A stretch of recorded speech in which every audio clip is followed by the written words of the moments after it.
So guys, what's going on? Welcome back to another Red Manx TV video. It's that time of the week, it's Friday, and of course on a Friday we dig deep into Manchester United regarding the transfer news, and I'll keep you up to date with everything that's going on regarding Jong, Malacia, Sergio Romero, Lisandro Martinez and Anthony, which we'll be talking about all of those players in today's video. So if you do enjoy today's video guys, make sure to smash it a like, helps out a lot. Subscribe down below and get in the comments guys, let me know what you guys think on all these players I'll be talking about. But anyway guys, let's get on to the video.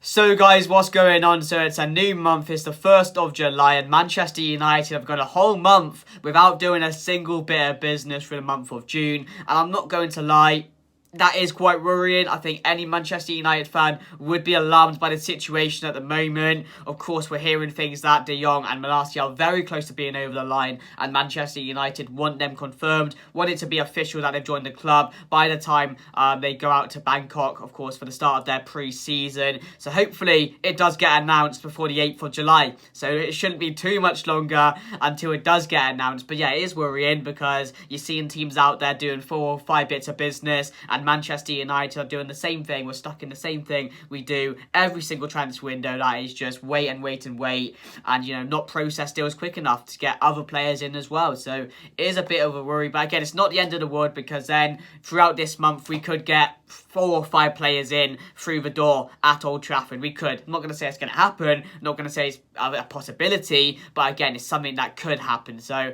yeah, I'm not too worried by the situation, but again, I want to see change, and change has not happened at Manchester United. We're still in the same situation we do every single window. So, yes, it's not good enough, but hopefully some deals should be over the line very soon. But yeah, let's get into the first one, guys, and of course that is Frenkie de Jong. Let's get that out of the way, because we talk Frenkie de Jong every single week, and it does get a bit boring because you're talking about the same things over and over and over again. But the latest we have is, of course, we've agreed a deal with him, which of course we were close to doing last week when I told you we submitted a new bid. 65 million plus a 20 million add-ons, combined total of 85 million. So that is a deal done. You know, we're just waiting on personal terms to be agreed now. I thought personal terms were done, but I saw another update today saying from, I think it was David Ornstein, talking about that personal terms, you know, they're not yet to be agreed, and they need to be sorted out. And we've had another issue with that, because with the Malacia deal, which we'll get on to very soon, which we haven't talked about yet, because yeah, of course last Friday we weren't linked to him at all, and then all of a sudden we get Malacia in,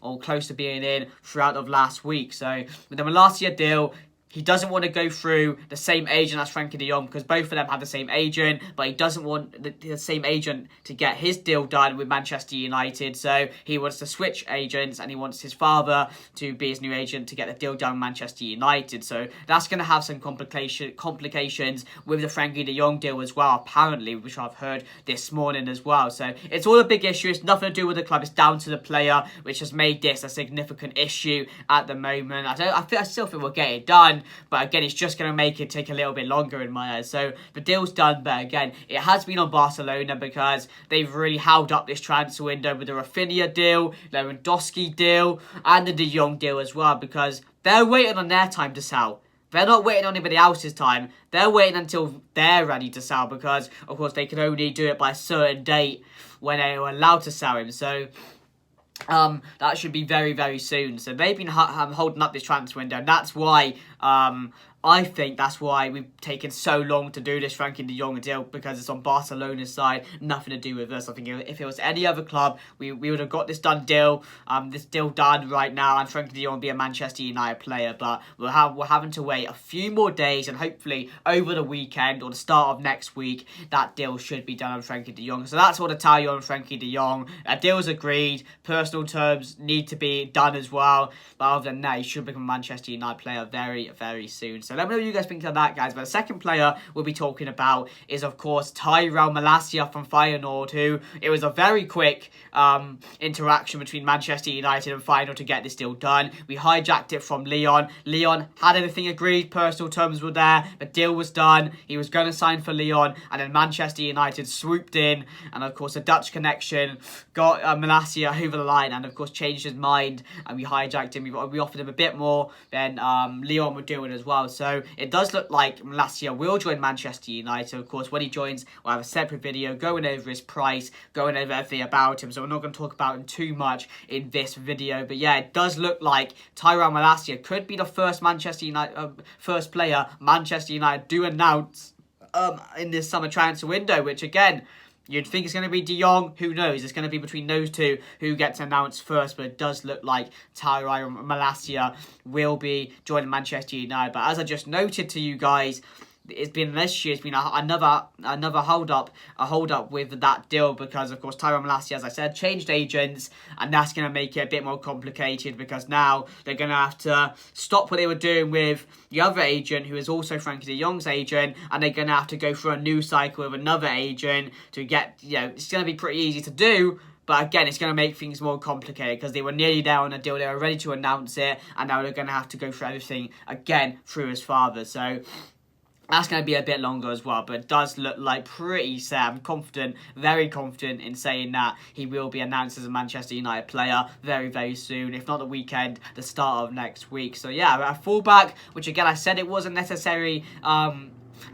signing for Manchester United. It doesn't really intend to be a first team signing because I think Luke Shaw still will get the edge over Tyrone Malacia, but Tyrone Malacia is very young. He has time to develop.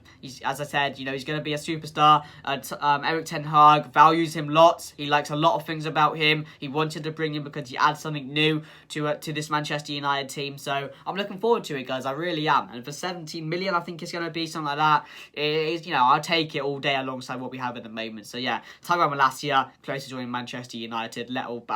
Pretty certain to join. Let me know what you guys think on that. But now let's move on to Anthony, which we haven't had many updates on. As we know, Anthony wants to join Manchester United. He wants to reunite with Erik ten Hag. Manchester United want Anthony, but again, the price is a major issue for Manchester United. Of course, Anthony or Ajax upped Anthony's price to around 70 million.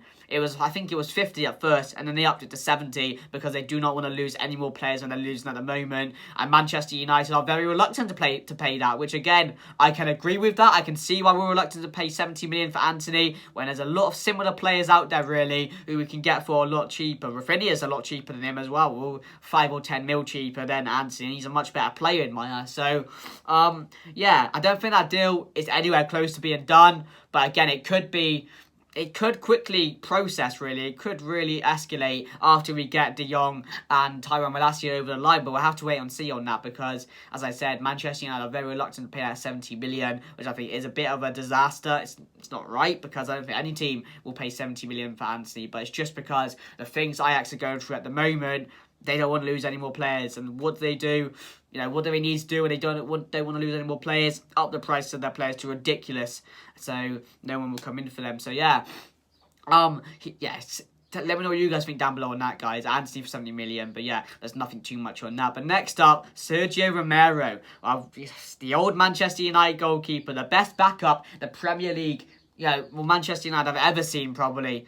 And one of the best backup keepers in the Premier League has ever seen as well, to be fair, in my eyes. Because, again, he was very harshly treated. He wasn't treated well by Manchester United. He was a backup which never played, never got a chance to go to another side, which I think would have been a first-team keeper in a majority of Premier League sides, if not any of the big sides as well, with how good he was. And, he's linked to a move back to Manchester United, where he has said that he would be happy to be a backup. Of course, he was on loan at Venezia in Italy. He had a season-long loan in there. Don't know how well he done because, let's be honest, no one watches Venezia. I do watch the Serie A, but I've not watched Venezia play very much. I think I watched him play once, and he was in net. But again, you can't judge off one game, can you? But again, he's linked with a move back to Manchester United. I don't know if it'll be on a free. I'm not too sure on that. But yeah, what do you guys think of that, guys? Sergio Romero back to Manchester United. It would be a bit of a weird reunion, wouldn't it? I don't know if he want to come back, judging on how harshly he was treated, but yeah, we'll have to wait and see. But that came out of nowhere as well. I did not expect that to come up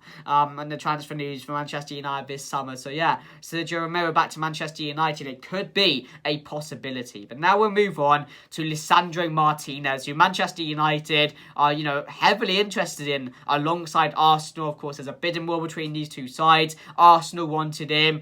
Apparently, we weren't too interested in him, but we were just keeping tabs on what Arsenal were doing and how the deal was going along with Lisandro Martinez. But now Manchester United want to up our pursuit in the Ajax centre-back, who will cost around, I think, 40 or 50 million. I think Manchester United, I read something, where Manchester United submitted a 40 million bid, and apparently our interest is going to escalate over the weekend. That's what I've been hearing and seeing all over the internet. So, yeah, guys, again, Lisandro Martinez, a very, very good prospect. Again, another Ajax player, another player Erik ten Hag worked with, another player Erik ten Hag wants to join Manchester United. And apparently Lisandro Martinez is set on a move to the Premier League, whether it's going to be Arsenal or Manchester United. So that's going to be interesting as well, guys. But again, for 50 million, Lisandro Martinez, I think it's a bit heavy. But again, we're in desperate need of a centre-back. And if we can get one in, then I'll be all cool with that, because we're desperately in need of one. So, yeah, I'd definitely take that deal. But apparently that deal is going to escalate over the weekend at the start of next week as well. So we should hear more on that next Friday when I do come on to do the next transfer news, guys. So let me know what you guys think down below, guys. That's it for this week's transfer news. If you did enjoy, make sure to smash the like, helps out a lot. Also, guys, make sure to comment below all your thoughts on all the players I talked about. As I said, Manchester United are very close now, and over the weekend, on the start of next week, we should be seeing